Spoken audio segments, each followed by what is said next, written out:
ఆయన నిన్ను ప్రేమిస్తున్నాడు. పిచ్చిగా నువ్వు 100 రెట్లు ఆశీర్వదించబడాలని కోరుకుంటాడు పిచ్చి తండ్రి.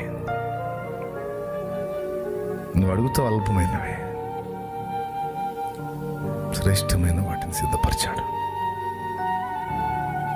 అందిస్తాడు. ఎంతమందికి విశ్వాసం ఉంది చెప్పు.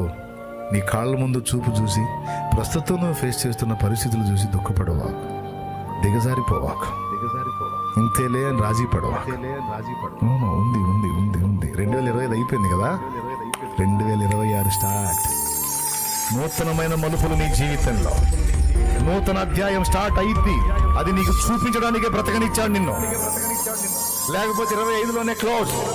26 కూడా నీకు నాకు ఇచ్చాడంటే ఇన్నాళ్ళ నీ కన్నీటి ప్రార్థనకు జవాబు ఈ సంవత్సరంలో నీకు ఇవ్వబోతున్నాడు. ఇన్నాళ్ళ నీ నిరీక్షణ, ఎదురు చూపుకి ఒక జవాబు ఈ సంవత్సరంలో నీకు ఇవ్వబోతున్నాడు.